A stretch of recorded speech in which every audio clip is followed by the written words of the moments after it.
The greatest gift ever mankind received from God is actually the Holy Bible. Centuries has been passed by, the moral values of the Holy Scriptures actually has never deteriorated. Yeah, its value has never deteriorated even over the centuries, as we can see. All the literary works of this world, as we can see, has developed from people's mind based on their thoughts, comments, or even experiences. And later on, they have to undergo amendments in order to balance out with contemporary issues, styles, languages, and thought. The narration of the Bible is the revelation and intervention of God to man throughout the history. As we can see, the man of God who lived in distinct social backgrounds in different times and in various places had done this stylography of the Bible. Yet, the theme and the fundamental teaching of the Bible are one and the same. So, how it happened, who is the author of the Bible? That's the first questions which arises when we hear about the Bible, right?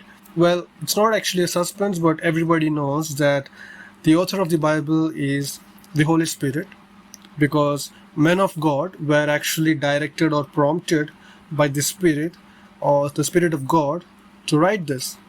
And this is the uniqueness of the Bible. And the next question arises, right? Like, why we call it Bible? I mean, how we gave the name Bible, how it came into existence. So, when we analyze the word of Bible, we can see it has been derived from a Greek word called Biblia, which actually means book. It doesn't have any other meaning. We just call it book. And it is actually derived from Greek. That's why we call it the Bible. The word book is actually used in different portions of the Bible. For example, Luke 4 verses 17, we can see it has been used as book. And in Mark 12 verses 26, we can see the book of Moses. And then in Luke 4 verses 17, it is described as book of Isaiah. And then Daniel 10 verses 21, it has been mentioned the book of truth. And Daniel 9 verses 2, the book of prophets. So we call the Bible with different names. We call it the Word of God. And then we can see it in 1 Thessalonians 2 verses 13, Word of God. And then in Acts of Apostles as well, 4 verses 31, we can see the use of Word of God. And similarly in Acts 8 verses 25 and in 2 Thessalonians 3 verses 1, we can see Word of the Lord.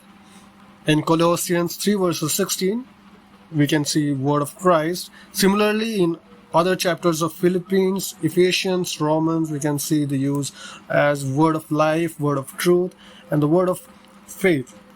Also in Romans, Hebrews, Acts, and Marks, we can see it has been used as Oracle of God, Oracle of the Living Word, the Commandment of God, and then further in Isaiah, we can see in Isaiah 34 verses 16, the Book of the Lord, and then common word is Scriptures.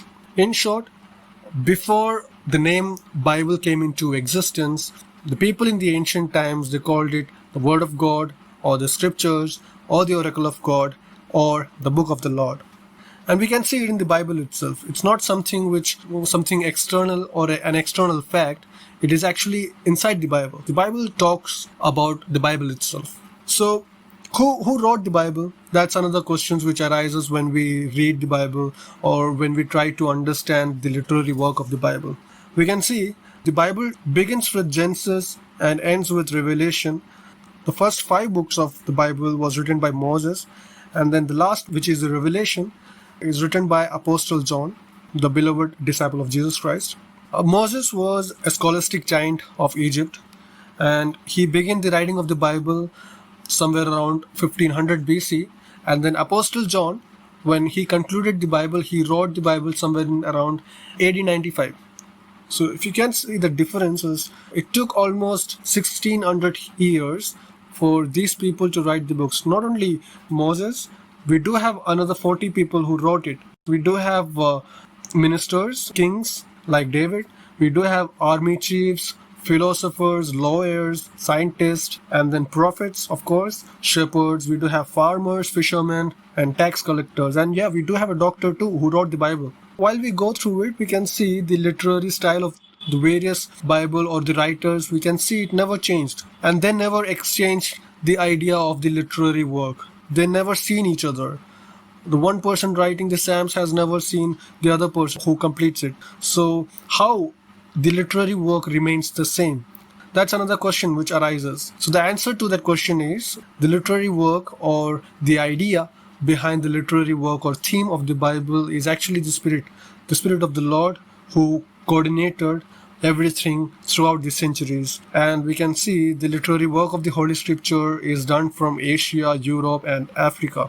When we look back to Moses, because he was the person who began with the writing of the Bible, in the book of Exodus, chapter 17, verses 14, and then in the same book of Exodus, chapter 24, verses 4 and 7, and in the same book, the book of Exodus 34, verses 27, we can see Lord itself tells Moses to write the book. It's not something or any dream which happened. It actually a command which was given by God to Moses to write the book, so that your descendants read it and may understand their origin. In Numbers 33 verses 2, we can see again Lord commanding Moses to write it and carry it forward to the people. The Bible is actually divided into two, Old Testament and New Testament. These names came up by the end of AD 2.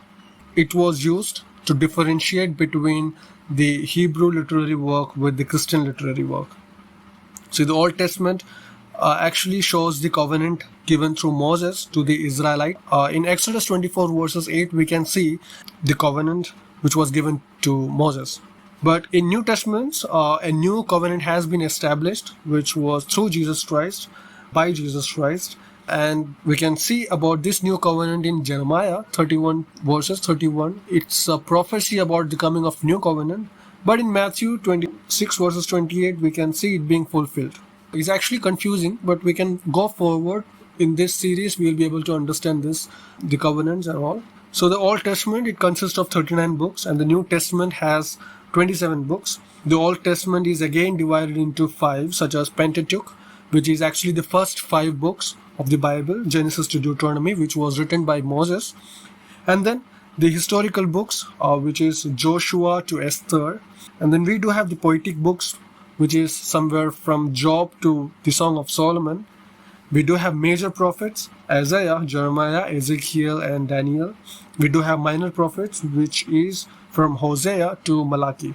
And then we do have the New Testament, which is divided further. The first 4 books of the New Testament, Matthew, Mark, Luke, John, we call it Gospels because this contains the account of Jesus' teachings and his life. And then we do have Acts. It's a historical book. Epistles, which is from Rome to Jude, which was a bunch of letters which is written by Paul, Jude, James, and Peter, which also includes John. And then we conclude the Bible with the Revelation, which was given to John. It is actually a prophecy about the coming world, or how it looks, the kingdom of God, how it looks. So this is actually the Bible, and the Bible contains the oracle of God. It can guide us in the right path. So in order to understand it, we need to read the Bible with prayer, and of course you need to meditate on it. So Bible reading and meditation can help us to always keep us away from sinful ways and to live close to God. That's what it says. So therefore take a decision to read and meditate the Word of God on daily basis.